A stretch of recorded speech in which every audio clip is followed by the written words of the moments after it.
हम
लोग योग सूत्र पढ़ रहे हैं। अथा योगानुशासनम, प्रथम सूत्र अथा योगानुशासनम। अब हम योग का शास्त्र का प्रारंभ करते हैं, योग विद्या का प्रारंभ करते हैं। जो पहले भी विद्या सिखाई जा चुकी है उसको हम प्रारंभ करते हैं, अधिकार पूर्वक प्रारंभ करते हैं। इसमें महर्षि व्यास जी ने व्यास भाष्य में चित्त भूमियों का वर्णन किया, योग का वर्णन किया। 5 प्रकार की चित्त भूमियों का और 2 प्रकार से उनसे प्राप्त होने वाले योग, संप्रज्ञात और असंप्रज्ञात, उनका वर्णन किया। दूसरा सूत्र योग चित्त वृत्ति निरोध, चित्त वृत्तियों का निरोध ही क्या है? योग है। Session of functional modification of चित्ता कॉल्ड योगा। तो ये योग की परिभाषा। योग क्या है? चित्त की वृत्तियों का निरोध होना। तो यहाँ चित्त का वर्णन करते हैं महर्षि व्यास जी व्यास भाष्य में कि चित्त त्रिगुणमय है, सतरज तममय है, सतरज तममय है, प्रकाश क्रिया स्थिति शीलम है। और इसी के साथ साथ व्यास जी इसमें ये भी कर रहे हैं कि यहाँ योग का अर्थ भी 2 प्रकार का है, संप्रज्ञात और असंप्रज्ञात। सर्ववृत्ति निरोध होता तो असंप्रज्ञात योग होगा, तो यहाँ सर्ववृत्ति निरोध नहीं लगाया, केवल चित्तवृत्ति निरोध रहा। इसलिए योग 2 प्रकार का है, संप्रज्ञात और असंप्रज्ञात। इन चित्त भूमियों में, अंतिम 2 भूमियों में जो योग प्राप्त हो रहा है उसी योग का वर्णन महर्षि पतंजलि कर रहे हैं यहाँ, ऐसा व्यास जी ने समझाया।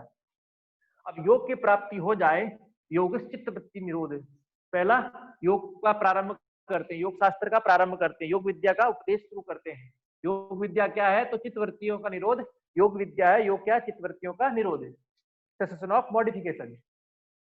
अब जब चित्तवृत्ति निरोध हो जाएगा, योग की प्राप्ति हो जाएगी, तब क्या फल है? तो योग का फल, रिजल्ट ऑफ योग, रिजल्ट ऑफ योग, योग का फल क्या है? तदा दृष्टु स्वरूपे अवस्थानम, तब देन सियर, सियर किस अवस्था में आ जाता है? अपनी नेचुरल फॉर्म में स्थित हो जाता है। अपनी उसकी जो नेचुरल फॉर्म है, मूल स्वरूप, आत्मन स्वरूप, आत्मा का स्वरूप, कैवल्य का स्वरूप। तो ये कैवल्य की परिभाषा इसमें दी है, तदा दृष्टु स्वरूपे अवस्थानम। तब तब जब योग को प्राप्त कर लेता है, तब दृष्टु, दृष्टा, सियर, आत्मा अपने मूल स्वरूप, आत्म स्वरूप में, चिदानंद स्वरूप में, प्रकाशमय स्वरूप में स्थित हो जाती है। तदा दृष्टु स्वरूपे अवस्थानम।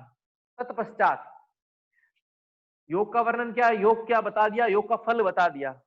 अब यदि ये योग प्राप्त ना हो तब क्या रहता है, उसका वर्णन कर रहे हैं। और फिर धीरे धीरे जिनको योग नहीं रहता वो योग कैसे प्राप्त करें, उन मार्गों का वर्णन आगे महर्षि पतंजलि कर रहे हैं। शुरुआत में ग्रंथ के बारे में योग अनुशासन कर रहे हैं, योग क्या है और उससे क्या मिलता है बता दिया। अब यदि ये योग ना मिले तो क्या होगा, तब बता रहे हैं वृत्ति सारूप्यम इतरत्र, एल्सवेयर। जब ये अटेंड नहीं होता, मूल फॉर्म अटेंड नहीं होती है, मूल नेचर प्राप्त नहीं कर पाता है, तब क्या पाता है? जैसी मॉडिफिकेशन होगी वैसा का वैसा स्वरूप धारण कर लेगा। कौन? दृष्टा, सियर। कैसा रूप धारण कर लेगा? जैसी मॉडिफिकेशन होगी, जैसी वृत्तियां होगी, वैसा का वैसा रूप धारण कर लेगा दृष्टा। दृष्टा वही रूप धारण करेगा जैसी वृत्तियां होगी। अब ये वृत्तियां क्या है तो बता रहे हैं, वृत्तया पंचतया क्लिष्टा अक्लिष्टा।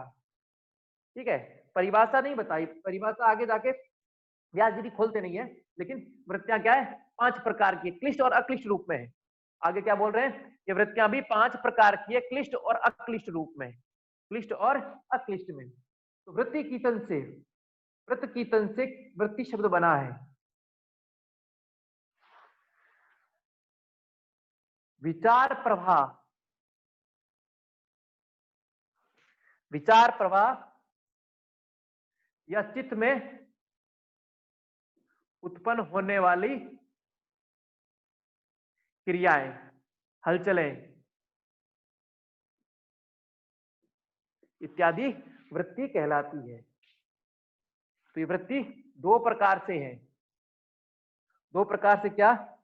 एक एक्सटर्नल कॉन्टेक्ट से और एक इंटरनल संस्कार से। तो इंटरनल आंतरिक और एक्सटर्नल बाहरी, दो रूप से वृत्तियां उत्पन्न होती है। ये होती है संस्कारवश, जो चित्त भूमियों के रूप में निहित रहती है, और दूसरा बाह्य वातावरण एनवायरमेंट से इफेक्ट होने के कारण। तो ये वृत्तियां इस दो कारणों से उत्पन्न है और दो प्रकार की है। क्या? क्लिष्ट और अक्लिष्ट। अनंत है लेकिन पांच रूपों में, पांच प्रकार की है, दो रूपों में है। अनंत वृत्तियां है लेकिन पांच भागों में विभाजित है। सारी इन पांच के अंतर्गत ही आती है, मैसेज कहते हैं। और ये दो रूप में, क्लिष्ट रूप में और अक्लिष्ट रूप में। क्लिष्ट रूप जो दुख देने वाला है, जो कर्म संस्कार बनाने वाला, जो प्रवृत्ति मार्ग में डालने वाली है, जो प्रेम मार्ग में डालने वाली है, जो पदार्थगत चेतना को पदार्थ में डालने वाली है, पदार्थगत करने वाली है, मेटेरियलिज्म करने वाली है। और दूसरी अक्लिष्ट, जो ज्ञान देने वाली है, जो योग देने वाली है, जो अनंतता की यात्रा तक पहुंचाने वाली है, वो अक्लिष्ट है। ये क्या है? अक्लिष्ट है। ये प्रसंख्या विवेक मार्ग की है। तो इसको शास्त्रों में श्रेय मार्ग का है, निवृत्ति मार्ग का है। तो निवृत्ति की ओर ले जाती है, ये निवृत्त करती है, ये दुखों से निवृत्त करती है, बंधनों से निवृत्त करती है, कर्म संस्कारों से निवृत्त करती है, और ये बंधनों से कर्म संस्कारों में प्रवृत्त करती है। ये लगाती है और ये हटाती है। इतना अंतर है दोनों में। एक हटाता है और एक फंसाता है। तो क्लिष्ट है जो फंसाने वाला है, अक्लिष्ट है जो बचाने वाला है, ऊपर उठाने वाला है। इतना अंतर है। अब ये इसके पांच भाग, पांच रूप कौन कौन से हैं? तो प्रमाण, विपर्य, विकल्प, निद्रा, स्मृत्य, पांच रूप में। प्रमाण, विपर्य, विकल्प, निद्रा, स्मृति, ये पांच रूप में है। प्रमाण क्या? तो यथार्थ ज्ञान ही प्रमाण है। ज्ञान, सत्य ज्ञान का जो साधन है, संसार का संपूर्ण ज्ञान प्रमाण के माध्यम से ही होता है। जितने प्रकार का ज्ञान है, यहां तक कि ईश्वर अनुभूति भी, वहां तक पहुंचने का जो मार्ग है, वो भी प्रमाण है। वो भी प्रमाण है, क्योंकि उसके बारे में अध्ययन या जानते हम प्रमाण के बारे में ही है। कोई ना कोई प्रत्यक्ष, कोई ना कोई अनुमान, कोई ना कोई आगम। अन्य शास्त्रों के हिसाब से और तीन हो जाते हैं। तो ज्ञान का जो साधन है, यथार्थ ज्ञान का जो साधन है, वो प्रमाण कहलाता है। वो प्रमाण तीन प्रकार का है: प्रत्यक्ष, अनुमान, आगम। प्रत्यक्ष डायरेक्ट सेंस के माध्यम से कांटेक्ट हो रहा है, वो प्रत्यक्ष ज्ञान कहलाता है। वो क्या? इंद्रिय सन्निकर्ष, जो हमारी ज्ञानेंद्रियां हैं, उनसे सन्निकर्ष होने से जो नॉलेज हमें प्राप्त होता है, जो ज्ञान हमें प्राप्त होता है, वो प्रत्यक्ष ज्ञान। और प्रत्यक्ष कभी बाधित नहीं हो सकता था, वो झूठ नहीं हो सकता। जो देख रहे हैं वो वैसा सत्य है, पूर्णता सत्य है। कोई इस लाल रंग को काला नहीं बता सकता, लाल है तो लाल ही है। प्रत्यक्ष बाधित नहीं हो सकता। दूसरा अनुमान, प्रत्यक्ष का ज्ञान होने पर साइन के द्वारा, लक्षणों के द्वारा, चिन्हों के द्वारा ज्ञान प्राप्त करने की जो प्रमाण विधि है, ज्ञान करने का तरीका, वो अनुमान कहलाता है। और आगम, शास्त्र वचन और गुरु वचन, शास्त्र वचन और गुरु वचन जो कहे गए हैं, वो सारे के सारे क्या है? आगम कहलाते हैं। आगम कहलाते हैं। महर्षि व्यास जी ने एक जगह आगम के बारे में बताया है कि आगम क्या नहीं हो सकता। तो उन्होंने ये बोला है, जो श्रद्धा युक्त नहीं है वो आगम नहीं हो सकता। जो श्रद्धा युक्त नहीं है,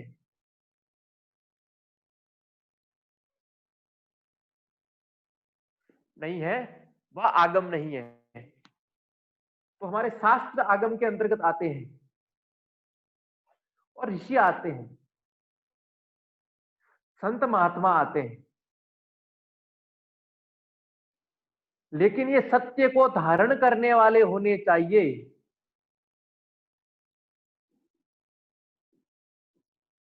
यदि ये स्वयं सत्य को धारण नहीं करते हैं, ये स्वयं प्रवृत्ति मार्ग में है, क्लिष्ट मार्ग में है, ये आगम के अंतर्गत नहीं आएंगे। तो अभी जितने मार्केट में जो भी है वो आगम के अंतर्गत नहीं आते हैं, ठीक है।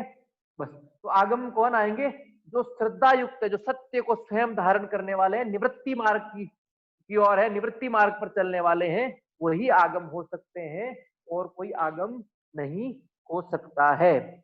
यस्य असदर्वक्ता दस्तु, जिसकी जो वक्ता, जो आगम कहता है या शास्त्र के माध्यम से, शब्द के माध्यम बोल के वो अश्रद्धा युक्त है, वो आगम नहीं है, वो आगम नहीं है। ये व्यास जी निषेध करते हैं यहाँ।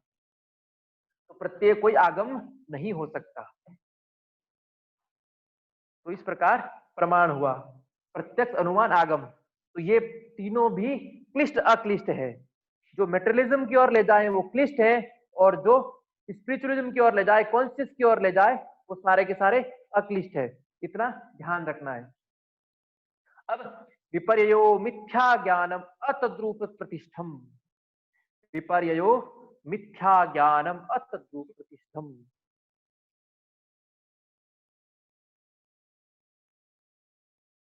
जो विपर्य है, ये क्या है? मिथ्या ज्ञान है। और कैसा मिथ्या ज्ञान? जो जैसा है उस स्वरूप में नहीं दिखता, उस स्वरूप में नहीं दिखता, वह विपर्य है। विपर्य, इसको इल्यूजन कह सकते हैं। Illusion is a false knowledge form of a thing as other than what it is. तो जैसी वस्तु है उसका उल्टा देखना, अदर देखना, ये एज इट इज है, एज इट इज नहीं देख के उल्टा देखना ही क्या है? इल्यूजन है, फॉल्स, जो फॉल्स नॉलेज के रूप में आता है। तो विपर्यो मिथ्या ज्ञानम, जो ज्ञान विपूर्णता असत्य है, झूठ है, लेकिन क्या? अतद्रूप प्रतिष्ठम, जैसी वस्तु है वैसा होता नहीं है, वैसा होता नहीं है। जैसे रस्सी में सांप देखना, रस्सी में सांप देखना, कांच के माध्यम से, या जो स्केल होती है, स्केल को ऐसे करके चंद्रमा को देखने से तो दो चंद्रमा दिखेगा, ठीक है। या फिर जल में चंद्रमा देख के उसको चंद्रमा मानना, ये सब के सब क्या है? विपर्य के उदाहरण है। चंद्रमा तो एक ही, जल में चंद्रबिंब केवल चंद्रबिंब है, चंद्रमा नहीं है। तो दो चंद्रमा से बाधित हो रहा है। तो महर्षि व्यास जी बोलते हैं विपर्य प्रमाण क्यों नहीं? क्योंकि क्योंकि ज्ञान से बाधित हो रहा है।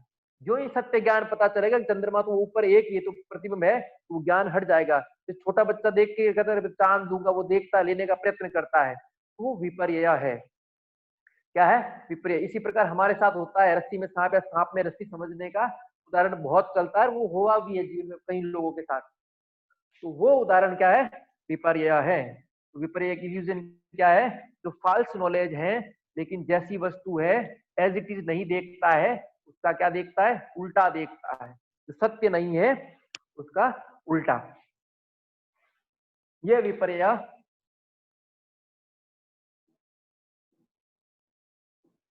अर्थात प्रपंच, इल्यूजन,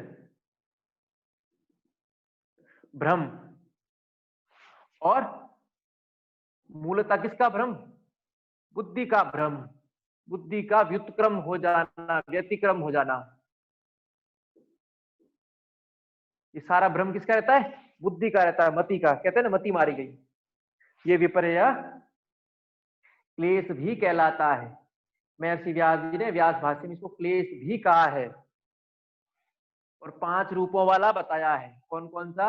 अविद्या, अस्मिता, राग, द्वेष और अभिनिवेश।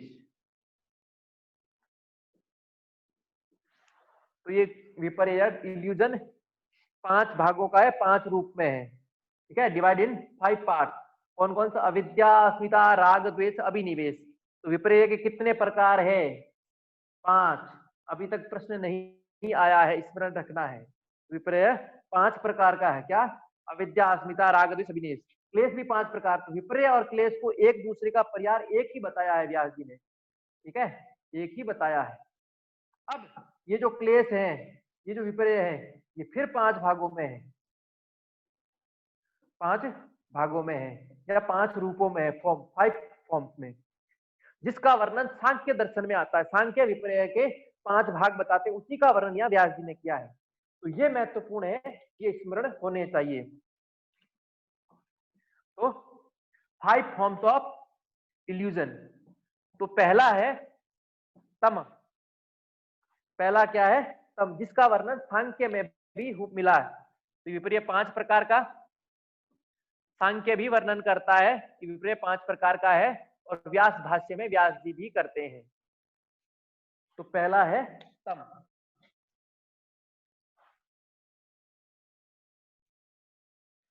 दूसरा है मोह। तीसरा है महामोह।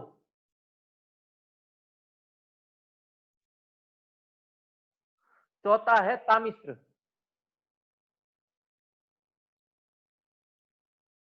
और 5वां है अंधतामिश्र।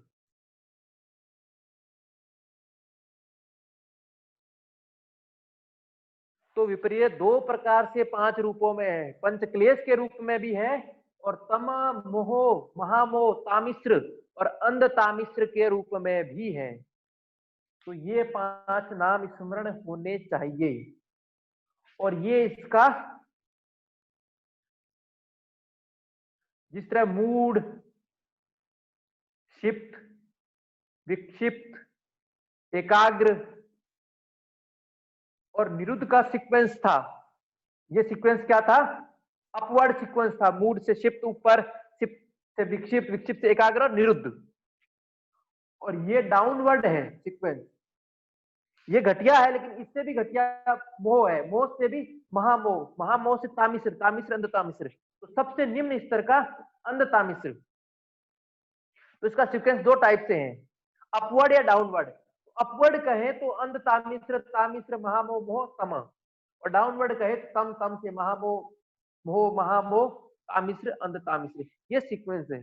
जबकि अविद्या, अस्मिता, राग, द्वेष, अभिनिवेश का सीक्वेंस चेतना के लेवल पे नहीं है, वो डिफरेंट वर्णन है, उसमें पढ़ेंगे। लेकिन यहाँ चेतना के लेवल में डिफरेंट है। यहाँ चेतना निम्न से निम्न स्तर की ओर जा रही है, डाउन से डाउनवर्ड जाती जा रही है। जिस प्रकार विरुद्ध सबसे सुपर चेतना, उसके बाद एकाग्र, उससे ठीक है, उससे थोड़ी कम, विकसित उससे कम, शिफ्ट उससे भी कम, और मूड सबसे निम्न स्तर की कॉन्शियसनेस थी। इसी प्रकार ये निम्न से निम्न स्तर है, डाउन से डाउनवर्ड है। तो ये स्मरण रखना है। तमा यानी डार्कनेस, तमा यानी डार्कनेस। मोह यानी डिल्यूजन, मूर्छा, कुछ भी चेतना नहीं रहनी, कुछ भी करने को बोलते हैं, मोहग्रस्त हो गया है, तो डिल्यूजन। तीसरा महामोह, ग्रेट डिल्यूजन, महामूर्छा। तामिश्र, हेल, नरक, पूर्ण अंधकारमय। कैसा अंधकारमय? हिंसामय अंधकारमय, क्रोध युक्त। जो वृत्ति राक्षसों की वृत्ति होती है, उस वृत्ति से तुलना की गई है तामिश्रों की। तो हिंसाग्रस्त, क्रोध ग्रसित जो वृत्ति रहे, विपर्य वृत्ति, वो तामिश्र कहलाती है। वो क्या कहलाती है? तामिश्र। या डार्कनेस में अंधकार युक्त है, कोई चेतना काम नहीं कर रही है, ठीक है, उससे फिर क्या है? अटैचमेंट, डिल्यूजन, भ्रम, किस मोह पे, मूर्छा में है, उससे और डिल्यूजन। उसमें तो ऐसी है कि व्यक्ति कुछ भी हिंसा करे, कि क्रोध युक्त किसी को मार दे, खा जाए, कुछ भी कर ले, ये तामिश्र वृत्ति के हैं। जीवों की हत्या से लेकर किसी की हत्या मार, ये वृत्ति कौन सी है? तामिश्र वृत्ति है। अब इससे भी अगली और निम्न स्तर है अंधतामिश्र। क्या है? अंधतामिश्र, और अधिक अंधकारमय, कंप्लीट डार्कनेस। और ये डार्कनेस भय से, यहाँ भय रहता है। यहाँ क्रोध और हिंसा थी, यहाँ भय, हिंसा से भय रहता है। हिंसा में भय, व्यक्ति मृत्यु से डरता है, ऐसी स्थिति हो जाती है कि उसको कोई मारने वाला, उसको पीड़ा उत्पन्न, इस प्रकार का भय। तो वो ग्रेट हेल मतलब नरक है, इससे भी रौरव नरक, इसको हिंदी में कहा गया है रौरव नरक, नरक का भी और नरक, भयंकर नरक। तो ये 5 प्रकार का विपर्य है, तमा, मोह, महामोह, तामिश्र, अंध तामिश्र। ठीक है, तो स्मरण रखना है विपर्य 5 प्रकार का होता है बस।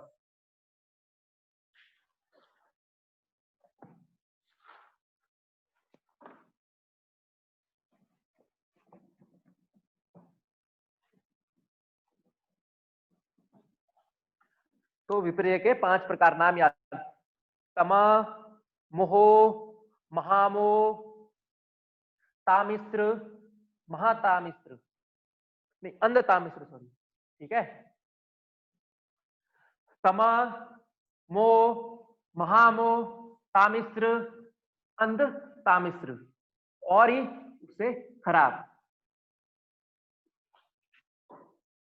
अब अगली वृत्ति, अगली वृत्ति है विकल्प वृत्ति।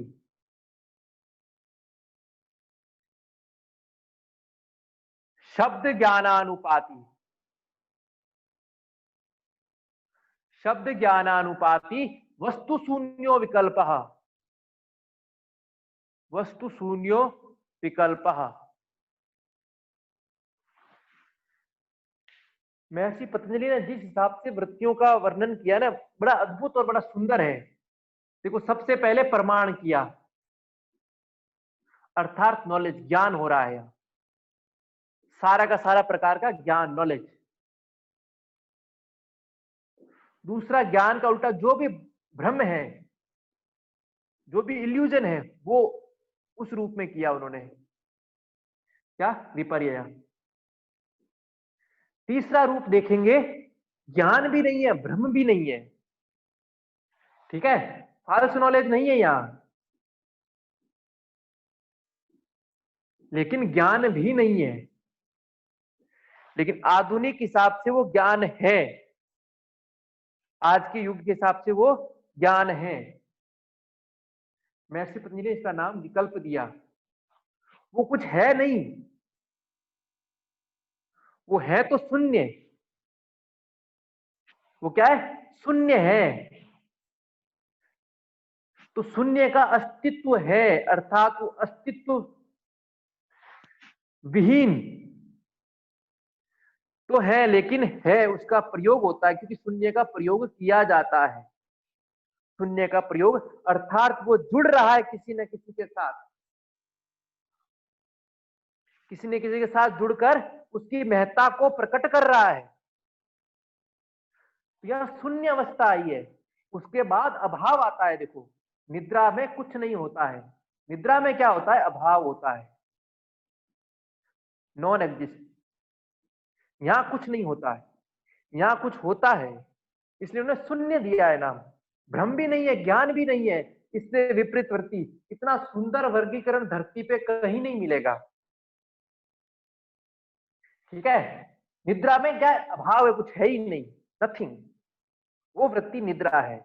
अभाव प्रत्यालंबना, और इन 4 के अलावा स्मृति, इन चारों से युक्त जो कुछ गेन किया है, उसका रहना, उसका भीतर रहना स्मृति है। वो चारों के साथ मिलके ये 5वां बना। तो ज्ञान का केंद्र तो एक ही है। ठीक है, ये भ्रम है, लेकिन ये भ्रम भी ज्ञान में सहायक है। भ्रम हुआ तो फिर भविष्य में ध्यान रखें, ऐसा नहीं, ऐसा हो सकता है। इसके बाद भ्रम और ज्ञान नहीं है, लेकिन इसका प्रयोग होता है। वस्तु कुछ है नहीं, वस्तु कुछ है नहीं, लेकिन प्रयोग किया जाता है। सामान्यतः जन समूह में वार्तालाप करते समय, संबोधन करते समय प्रयोग किया जाता है, वो विकल्प कहलाता है। तो यहां कुछ है, लेकिन वस्तु नहीं है, ऑब्जेक्ट क्या है, शून्य है, नथिंग नहीं है, शून्य है, कुछ है, क्या है, शून्य है। तो वी धन कृप, ये विकल्प वि उपसर्ग और कृप धातु से बना है। कृप धातु में घय प्रत्यय लग के विकल्प बना है। सामान्य विकल्प का अर्थ ऑप्शन होता है, कोई विकल्प दे दो, कोई ऑप्शन क्या है, विकल्प है। लेकिन यहां विकल्प का अर्थ दूसरा है।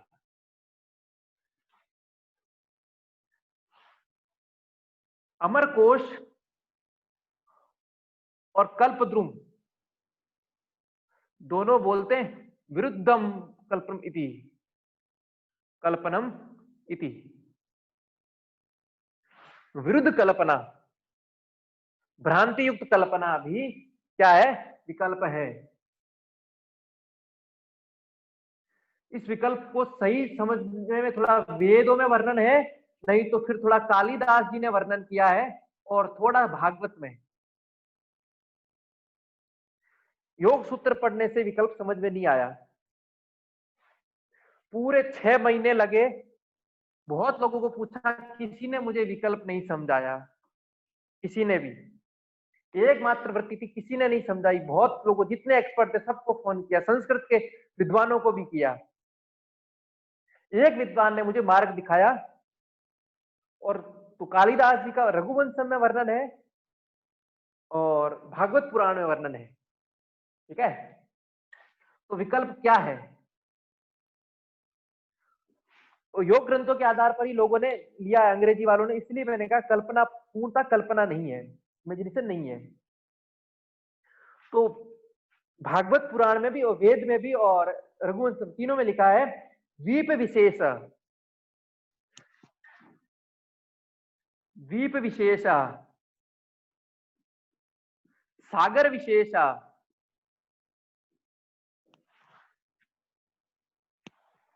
दिशा विशेष, आकाश विशेष,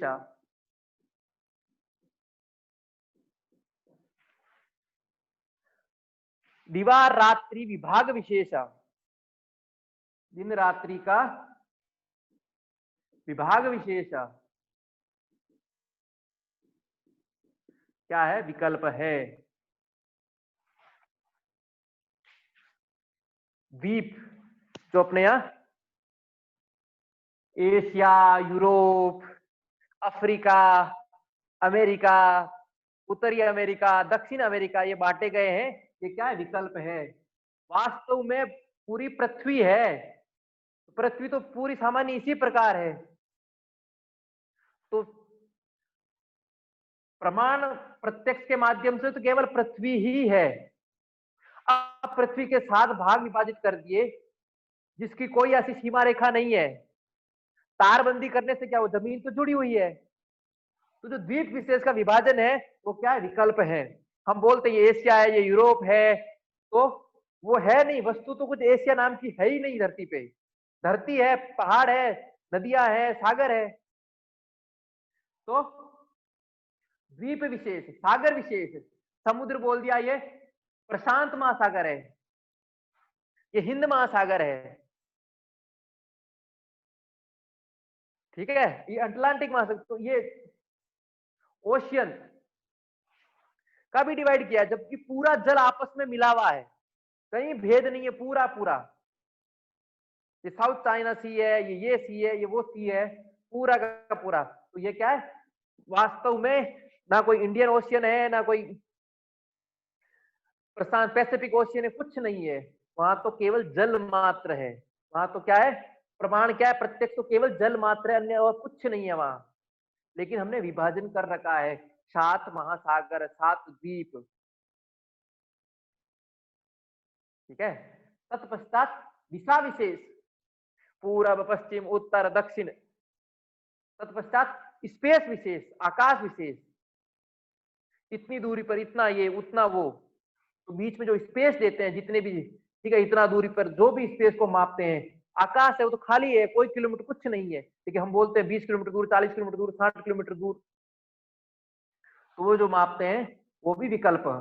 दिन रात्रि का विभाग, तो दिवा रात्रि पर विभाग, ये रघुवंशम में आया है। दिन और रात्रि का। हम बोलते हैं 8 बजे हैं, 9 बजे हैं, 10 बजे हैं, 12 बजे हैं, ठीक है, 1 बजे हैं, 2 बजे हैं, 3 बजे हैं, प्रातः काल है, मध्य काल है, सायकाल है। तो ये सारा का सारा क्या है? विकल्प। इसलिए व्यास जी ने भी कहा है सामान्य जन संबोधन के कारण ये वृत्ति प्रचलित है। सामान्यतः तो ये क्या है? द्वीप विशेष सागर, जिनका अस्तित्व तो है लेकिन वो वस्तुता वस्तु नहीं है। अस्तित्व तो जल के रूप में सागर है, ठीक है, भूमि के रूप में द्वीप है, इस पे दूरी नहीं तो एक स्थान से दूर स्थान तक कुछ तो है, वहां वो है, लेकिन बीच में कोई केवल स्पेस है, कोई किलोमीटर वगैरह इस जगह नहीं है, कोई मील जगह नहीं है, लेकिन उसके बीच में क्या स्पेस है, इतनी दूरी तक। फिर मेरे यहाँ से पूरब उधर है, लेकिन दूसरा बेटा उसके लिए तो मैं इधर पूरब कहूंगा, वो तो कहेगा इधर पश्चिम है। तो वो चेंज और दिन रात्रि का ये जो समय प्रबोधन है, ये जो अभी अमेरिका में वो बोल रहे हैं कितने बजे हैं इसके, ठीक है, तो टाइम में भी वो है, क्योंकि कल्पित की गई है, टाइम की संकल्पना कल्पित की गई है, किलोमीटर कल्पित किए गए हैं, महाद्वीप कल्पित किए गए हैं, महासागर कल्पित किए गए हैं, ये एशियन है, ये है, ये वो है, तो ये कल्पित किए गए, इसलिए ये विकल्प कहलाते हैं। तो ये विकल्प वृत्ति है। ओनली जो इमेजिनेशन है वो नहीं कहलाती है, ठीक है, क्योंकि हम जो इमेजिनेशन करते हैं वो दो प्रकार का होता है। एक तो मैं ये करूंगा तो ये पाऊंगा, वो अनुमान के अंतर्गत आता है, ठीक है, एक तो अनुमान के अंतर्गत आता है, एक हम वो करते हैं जो हमने पहले कभी देख रखा है, पहले कभी देख रखा, तो प्रत्यक्ष का हम इमेजिनेशन तो वो स्मरण स्मृति है, वो स्मृति है, हम चिंतन में डूबे रहते हैं। तो विकल्प वो है जो है नहीं कुछ भी, शून्य है, लेकिन हम उसका सामान्यता प्रबोधन या प्रयोग करते रहते हैं, वो वृत्ति विकल्प है। और ये वृत्ति भी दो प्रकार की है, क्या, क्लिष्ट और अक्लिष्ट। तो द्वीप विशेष, सागर विशेष, ठीक है, स्पेस विशेष, दिशा विशेष, समय विशेष, ये सारे के सारे भी दो प्रकार की है। दो प्रकार की कैसे? जो मैटर की ओर ले जाए, जो प्रवृत्ति मार्ग की ओर ले जाए, जो क्लेश की ओर ले जाए, और जो प्रसंज्ञान विवेक वैराग्य निवृत्ति श्रेय की ओर ले जाए। कोई ये सोच के कि मैं 50 वर्ष का हो गया, मुझे ईश्वर भक्ति करनी चाहिए, और वो वानप्रस्थ आश्रम ले लेता है, और कोई बोले अभी 50 वर्ष से क्या 10 वर्ष और, तो संसार में डूबा रहता है, मर जाता है। तो जो अपना कल्याण करना है समय विशेष से, इसने बोला अभी तो बहुत समय पड़ा है, प्रवृत्ति मार्ग में हो गया, उसने बोला अरे समय हो गया, निवृत्ति मार्ग की चल पड़ता हूँ, उस और गे चला गया।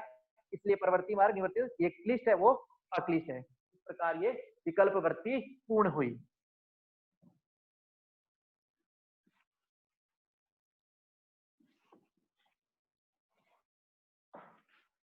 तो the modification called vikalpa is based on verbal on cognition in regard to a thing, ठीक है, the modification called vikalpa is based on verbal on cognition in regard to a thing which does not exist in a thing form, does not exist in a thing, किसी object के form में वो exist नहीं करती है, लेकिन सामान्यता बोल चाल के प्रबोधन में वो एग्जिस्ट करती है, वो एग्जिस्ट करती है। तो विकल्प क्या है? सामान्य वर्बल एक्सप्रेशन है, ओनली वर्बल एक्सप्रेशन, शब्द ज्ञानानुपाती, ठीक है, वर्बल एक्सप्रेस के आधार पर ही, जिसके कारण हमारे भीतर में कोई वृत्ति उत्पन्न हुई। मैंने कह दिया 11 बज गए, ठीक है, कुछ लोग 11 बज के प्रसन्न हुए, कुछ लोग दुखी हुए। प्रसन्न हुए कि सोना है, चलो विश्राम करेंगे,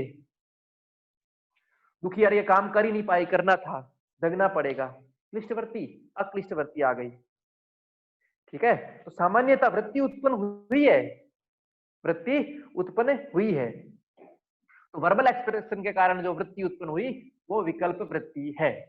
अगली वृत्ति निद्रा वृत्ति। अभाव प्रत्यालंबना वृत्ति निद्रा,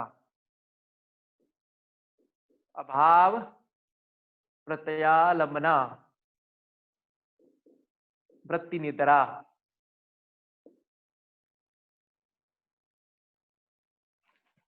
अभाव यानी जिसका अस्तित्व है ही नहीं, प्रत्यय यानी ज्ञान, नॉलेज। आलम्ब यानी आश्रित, डिपेंड, आश्रित। जो modification depend on non existensible knowledge, जिसमें नॉलेज नॉन एग्जिस्टेंस रहता है, अभाव रहता है, जहां ज्ञान रहता ही नहीं है, जहां ज्ञान रह रहा था, वस्तु शून्य थी, वो विकल्प थी, लेकिन जहां ज्ञान ही नहीं है, जहां ज्ञान नहीं है, जो अभाव के आश्रित है, नॉन एग्जिस्टेंस के डिपेंडेंट है, जो अभाव के आश्रित है, वो वृत्ति निद्रा वृत्ति है, वो वृत्ति निद्रा वृत्ति है। तो निद्रा वृत्ति कौन सी है? अभाव के आश्रित है, वहां कुछ नहीं, नथिंग। विकल्प में ये नहीं कह सकते कि nothing, there is something, but वो थिंग के ऑब्जेक्ट के फॉर्म में नहीं है, लेकिन यहाँ कुछ नहीं है। अभाव प्रत्यय, अभाव के जो आश्रित है वही वृत्ति निद्रा है, अन्य वृत्तियां निद्रा नहीं है। तो ये सुसुप्ति अवस्था की अवस्था है, अर्थात गहन निद्रा। इसलिए इंग्लिश ट्रांसलेशन ने सबने डीप स्लीप कहा है इसको। जिसमें जग रहे हैं, स्वप्न आ रहे हैं, वो इस वृत्ति के अंतर्गत नहीं आएंगे, ठीक है, वो इस वृत्ति के अंतर्गत नहीं आएंगे। अभाव के आश्रित नॉन एग्जिस्टेंस, जहां नॉलेज नॉन एग्जिस्ट रहता है, ठीक है, वो वृत्ति क्या है? निद्रा वृत्ति है, जहां ज्ञान का पूर्णतः अभाव रहता है, ज्ञान होता ही नहीं है, चाहे पास में कुछ भी हो,